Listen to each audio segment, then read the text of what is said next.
The 2026 North American World Cup will be the largest in history, spanning 3 countries and 48 teams.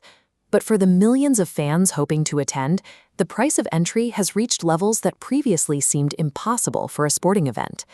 For the final match alone, individual tickets are already hitting the market at $33,000. Even those willing to pay these prices face a structural trap known as phantom seating. Fans purchase premium front-row seats, only for FIFA to redraw the layout months later.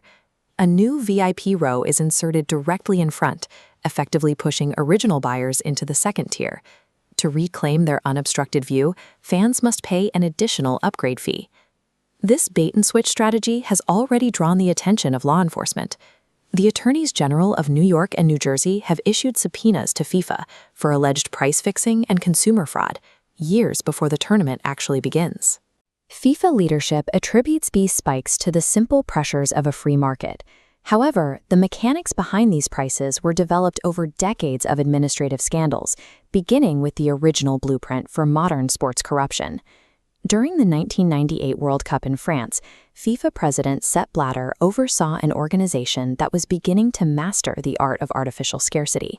Under Blatter, FIFA began starving the public of tickets by reserving massive blocks for corporate sponsors and elite travel agencies. By cutting the direct supply to regular fans, they ensured that the value of every remaining seat would skyrocket. This strategy created a rampant black market. The desperation for access became so intense that thieves in Paris broke into a travel agency and stole 15,000 World Cup tickets in a single night.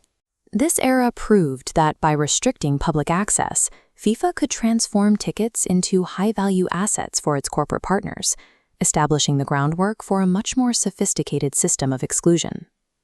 By the 2014 World Cup in Brazil, the organization had formalized this process.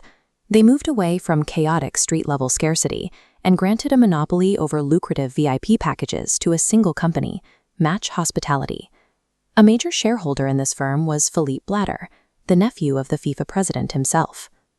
Brazilian police later discovered that this monopoly served as the source for an international scalping ring.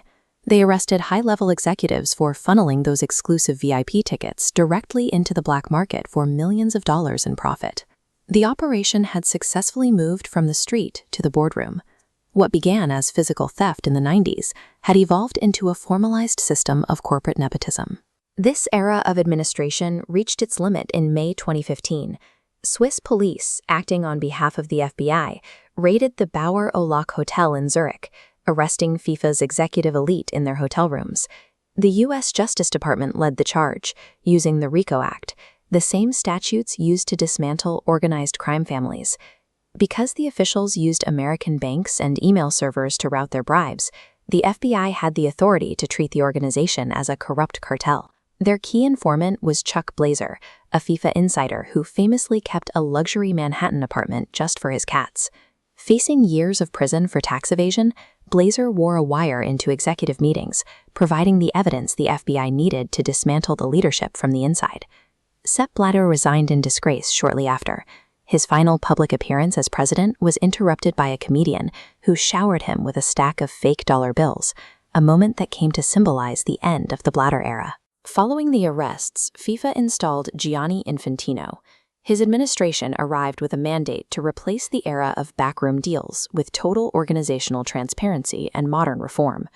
Under this new leadership, the focus has shifted from illicit payments to algorithmic efficiency. The 2015 raid forced the organization to move its profit-seeking mechanisms into a more sophisticated digital arena. This chart shows the implementation of dynamic pricing. FIFA has now integrated scalping directly into its official code. As digital demand for a match increases, the base ticket prices surge automatically. In just a few months, this algorithm has driven some ticket prices up by 34%. They are now able to profit directly from the very price gouging they once claimed to fight. The manual bribery of the 1990s has evolved into the automated algorithms of today. Football, once a working-class sport, now functions as a high-frequency financial instrument, with fans serving as the primary source of liquidity. By legalizing the black market, FIFA has turned every seat in the stadium into a personal ATM.